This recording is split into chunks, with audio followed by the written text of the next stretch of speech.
Hey folks, welcome to another episode of Leadership Lessons from Ted Lasso. We are on season 1, episode 8, and this episode is called The Diamond Dog. So anyone who has watched this series will know straight away what I'm talking about. But in this episode, Ted creates a group called the Diamond Dog, and it's a safe space where people can come together, share their challenges, give honest advice without fear of judgment. And it always makes me smile because there is a real range of topics that the Diamond Dogs cover in these sessions. But the leadership lesson this week is all about creating supportive environments for problem solving. So we know that every team and their leaders face challenges, and it's our job as leaders and facilitators to ensure that these challenges can be addressed in an environment where everyone feels heard, valued, and respected. And I imagine we have all been in situations where problem solving felt stressful or intimidating, maybe because the environment wasn't very supportive. You didn't feel comfortable giving a different perspective because you didn't know how it'd be responded to. You didn't feel comfortable challenging. But we know when we're in judgment-free zones where there is people feel safe, we are far more willing to be open, creative, and collaborative. And we know there's so much data and research about the importance of diverse thought and how we actually get to better solutions when we leverage that. So Ted's approach with the Diamond Dogs is that he invites diverse perspectives, he encourages honest conversations, and he keeps the tone light and respectful. The benefit of things like this can really help strengthen the relationships within your team. So not only are you solving problems, but you're really building on hopefully those foundations you've put in place. And one thing I would say is if you are wanting to create these environments, it's really important you've invested some time and energy into how you're working together as a team.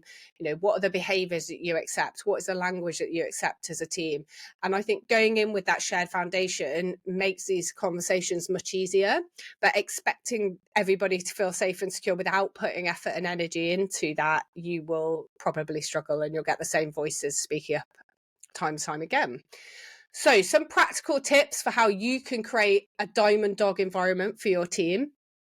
The first is set a tone of psychological safety. So it's really important you're encouraging open dialogue. Make it clear that every idea is welcome, no matter how big or small, and nobody is going to be judged for speaking up.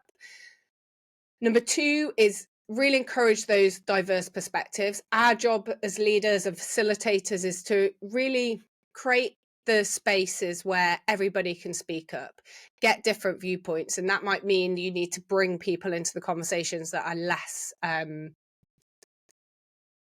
less vocal than some of the people in their teams. Number 3 is model vulnerability. It can be really powerful, like we've spoken about last week, to share your own challenges, admit when you don't have the answers. That gives space for the team to also say the same. I'm not sure how to approach it, or I need some help. Does anyone know about this? And number 4 is keep it respectful and constructive. So it's so important that these conversations are never personal. They're about the problem that you're trying to address, and it's about the solution. It's not about individuals.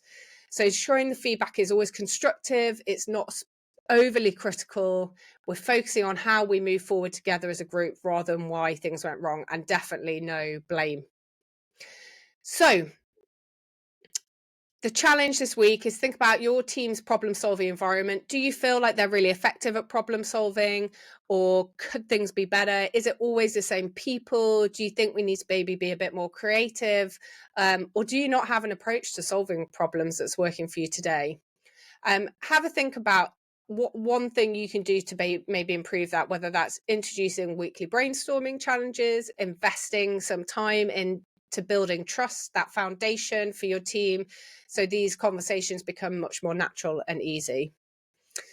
So we know creating a supportive environment for problem solving isn't just about tackling challenges. It's about building a team that really trusts and supports one another through the good and the bad, through thick and thin. We know when people speak up, can be heard and feel valued, we have much better creative problem solving, come up with much better solutions. So thanks, as always. Keep fostering openness, stay kind, and keep leading with heart. Have a great week.